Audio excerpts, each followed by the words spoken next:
आत्मिक उन्नति के द्वार को क्या कर दिया है? खोल दिया है। Praise the Lord. आपके लिए आत्मिक उन्नति के द्वार को क्या कर दिया है? खोल दिया है। लेकिन अब कुछ लोग कह रहे हैं, जैसे हमारे कुछ लोग नए आए वो कह रहे हैं, कुछ पुराने भी कह रहे हैं, बोले हमें आत्मिक उन्नति से क्या लेना देना, हमें इन आत्मिक बातों के बारे में मत बोलो, हम तो यहाँ क्या चाहते हैं, हम तो यहाँ चंगाई लेने आए हैं, हमारे जीवन में तो गरीबी है, हम तो गरीबी छुटकारा प्राप्त करने आए, हमारे जीवन में तो बीमारी है, हम बीमारी छुटकारा प्राप्त करने आए, हमारे घर में तो श्राप है, हम श्राप से छुटकारा प्राप्त करने आए। आज की सुबह आपसे कहना चाहते हैं, आपकी लाइफ का जिस भी बात को लेकर आए हैं, सब कुछ आपको प्राप्त होगा, सब कुछ आपके लाइफ को पूरा होता देखेंगे।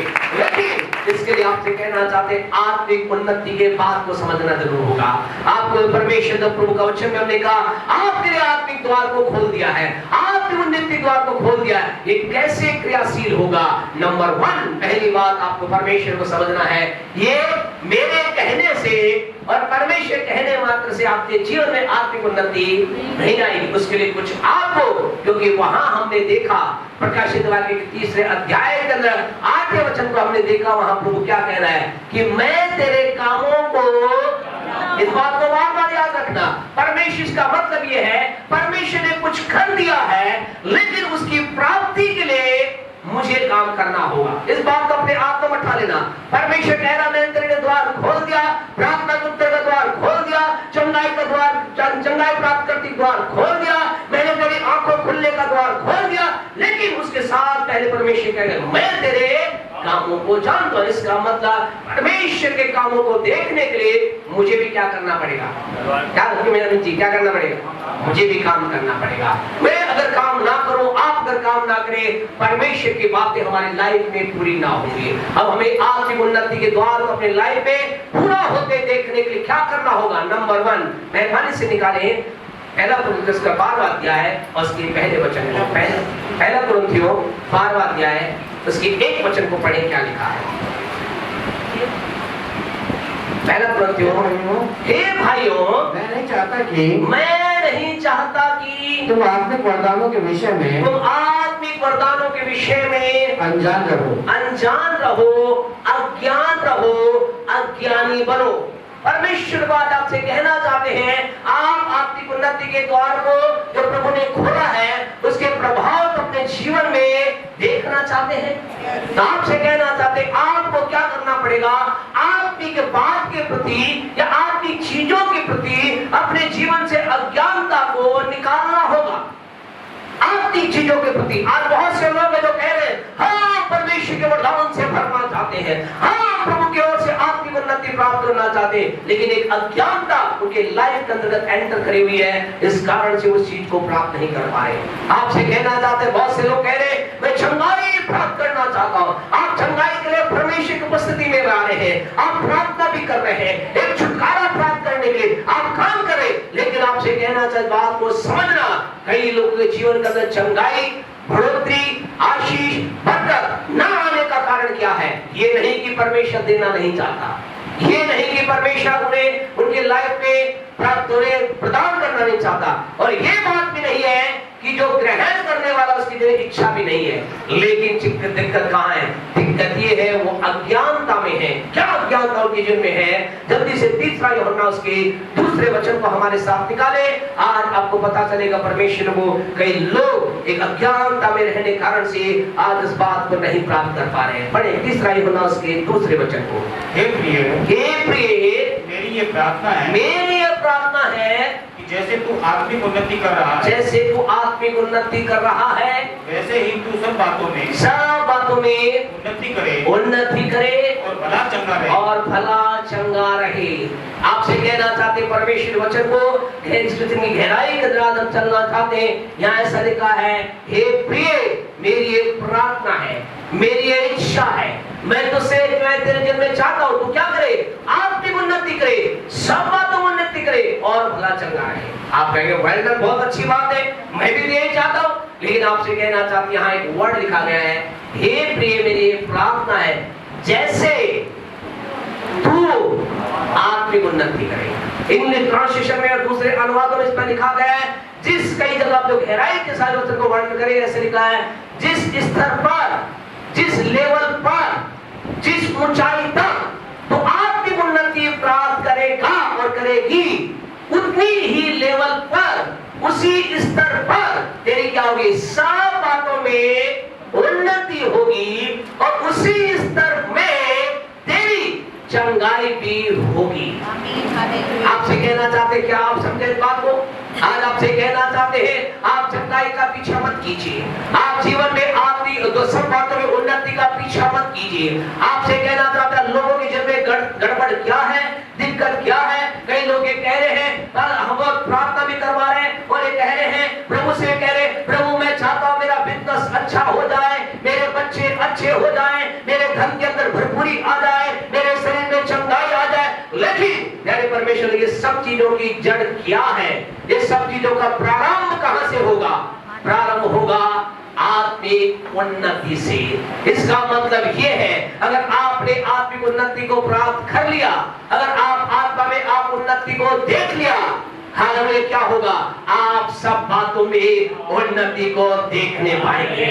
आप अपने शरीर के अंदर भी चंगाई को देख पाएंगे। आज दिक्कत के लोग क्या कर रहे, लोग केवल ये सोचते हैं मेरे लिए दुआ की जाए, और आज लोग अपने जीवन में आशीषों की प्राप्ति के लिए, चंगाई के लिए, छुटकारे के लिए, बरकत के लिए, कर्जा मुक्ति के लिए और जीवन के अंतिम बातों के लिए क्या कर रहे हैं? एक जगह से दूसरी जगह क्या कर रहे हैं? जा रहे हैं और वो प्रार्थना करवा रहे हैं और कह रहे शायद देखो क्या होगा, मैं ऑनलाइन इससे प्रार्थना करवाऊंगा, मैं वहां जाकर प्रार्थना करूंगा, इस रीति से मैं पुकारूं, काम हो जाएगा। आपसे कहना चाहते हैं, नहीं होगा। अगर आपके जीवन में, मेरे जीवन में आत्मिक ज्ञान नहीं है, आत्मिकता के प्रति, वहां क्या कहता है पौलुस, क्या कहता है पहला कुरिन्थियों 12:1 के अंतर्गत, हे भाइयों मैं तुम्हें ये कहना चाहता हूं, आत्मिक वरदानों के प्रति अनजान ना रहो, आत्मिक बातों पर अज्ञान मत बनो, इस बात को समझो, आत्मिक बात सबसे ऊपर है, आत्मिक उन्नति सबसे ऊपर है। अब अपने जीवन में शरीर की बातों को पीछा करना बंद करो, शारीरिक आशीषों के प्राप्त करने का पीछा बंद करो। क्या आप कहेंगे, क्या परमेश्वर मुझे गरीब रखना चाहता है? क्या आपको गरीब रखना चाहता है? क्यों जी? हाँ जी, जोसेफ साहब, डेंगल सर को बोलो, परमेश्वर आपको गरीब रखना नहीं चाहता। राकेश जी, इनको बोलो, प्रभु आपको गरीब रखना नहीं चाहता। एक दूसरे को बोलो, अपने पड़ोसी को बोलो, परमेश्वर आपको गरीब रखना, परमेश्वर आपको बीमार रखना नहीं चाहता। परमेश्वर आपको सारी उन्नति, हर प्रकार की उन्नति देखना चाहता है। हालेलुया।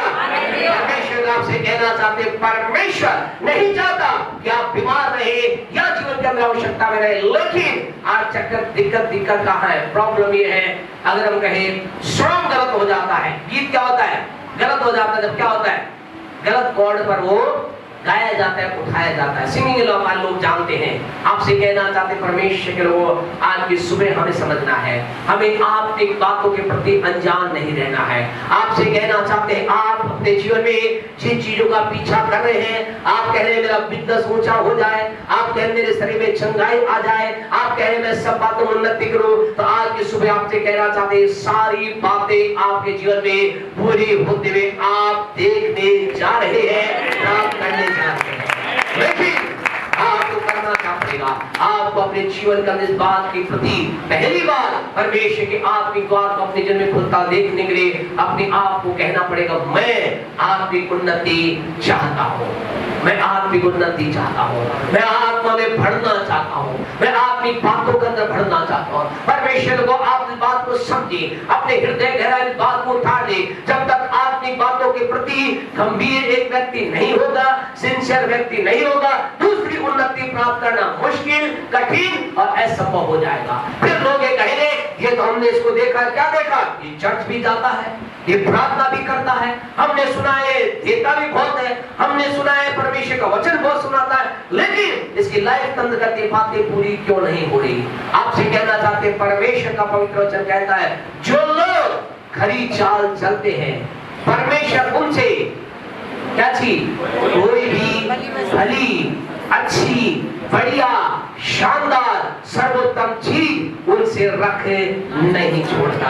अर्थात तो हर चीज को देने के लिए उनको तत्पर है। आज की रसूले आपसे कहना चाहते खुदा के लोगों, आइए अपने अंदर एक कहें, मैं आपकी उन्नति करना चाहता हूँ, मैं आपकी उन्नति करने के लिए प्रयास करूंगा, मैं आपकी बातों के लिए अपने आप को समर्पित करूंगा। परमेश्वर आप कहेंगे, पास्टर साहब आप तो बिना मतलब बात बोल रहे हैं, क्या वचन में ऐसा है? आपसे कहना चाहते हैं वचन में ऐसा नहीं, ऐसा ही है, वचन में ऐसा ही है। एक व्यक्ति के जीवन के बारे में परमेश्वर का ऐसा लिखा गया है। एक व्यक्ति अपने जीवन के अंतर्गत एक ऐसी स्थिति में आया कि स्वयं परमेश्वर ने उसे सब कुछ दे दिया। जो हम कहें एक आप में से के लोग चाहते हैं, वो उससे बढ़कर परमेश्वर ने उसे दे दिया। परमेश्वर के सामने प्रकट हुआ। देखिए क्या कहा परमेश्वर ने, निकाले हमारे साथ पहला राजा उसका 3रा अध्याय, book of first king chapter 3 verse 13। पहला राजा उसका 3रा अध्याय उसके 13 वचन को पढ़े।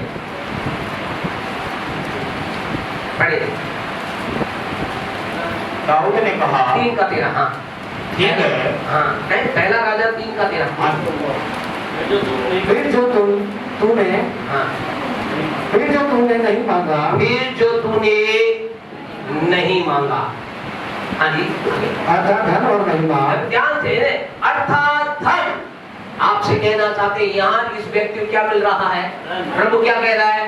मैं तुझे धन देता हूँ, मैं तुझे धनवान बनाता हूँ, इतना धनवान बनाता हूँ, तेरे समय में कोई भी राजा तेरे समान धनी नहीं होगा। और परमेश्वर ने क्या कहा? परमेश्वर ने कहा कि मैं तुझे इतना धन देता हूँ जो तूने बहुत प्रार्थना करके मांगा, उपवास करके मांगा, मेरे सामने बहुत रो रो के मांगा। ऐसा कहा परमेश्वर? नहीं। परमेश्वर ने कहा तूने नहीं मांगा। अरे तूने नहीं मांगा। आज हम में से के लोग क्या बस ये क्या कर दिया खुदा ने हमारे साथ? तो खुदा क्या कर रहा है? अन्याय कर रहा है। हम तो दिन रात हमारी प्रार्थना ये होती है, प्रभु हमें धन दे, धन दे, धन दे, धन दे। हम तो दिन रात धन के लिए दुआ कर रहे हैं, धन प्राप्ति के लिए प्रार्थना कर रहे हैं, धन प्राप्ति के लिए उपवास भी कर रहे हैं, और हम 10 दिन क्या 40 दिन उपवास कर रहे हैं। और यहाँ खुदा क्या कह रहा है? क्या कह रहा खुदा? नहीं मांगा। अरे भाई तूने नहीं मांगा। ये खुदा क्या कर रहा है? क्या खुदा अन्याय कर रहा है? नहीं। परमेश्वर आपसे कहना चाहते हैं, यहाँ इस व्यक्ति प्रभु ने कहा मैं तुझे धन भी दूंगा, महिमा भी दूंगा, मैं सब कुछ जो तूने नहीं मांगा वो भी मैं तुझे देने के लिए तैयार हूँ, और परमेश्वर ने दिया भी। आपसे कहना चाहते कितने लोग ऐसा ही चाहते हैं? अपने हाथ को दिखाएं। क्या आप चाहते परमेश्वर आपके पास आकर ऐसा कहे? आपसे कहना चाहते आप हम तो अपने दोनों हाथ को उठा कहते मैं तो ऐसा चाहता हूँ कि खुदा कहे नहीं तूने नहीं मांगा, मैं तुझे क्या करता हूँ? मैं तो तुझे इतना धन देता हूँ। जैसा हाथ नीचे कर ले, यीशु के नाम से आपके विश्वास के अनुसार आपको ऐसा ही आपके जीवन में होगा। हालेलुया। परमेश्वर लोगों आपसे कहना चाहते कई बार और कई चीजों में आपको मुझे मांगने की आवश्यकता नहीं होती। क्यों ऐसा हुआ? क्या कारण था? क्या परमेश्वर ने ऐसा किया? अब इस वचन को थोड़ा सा और अगर इसी पहला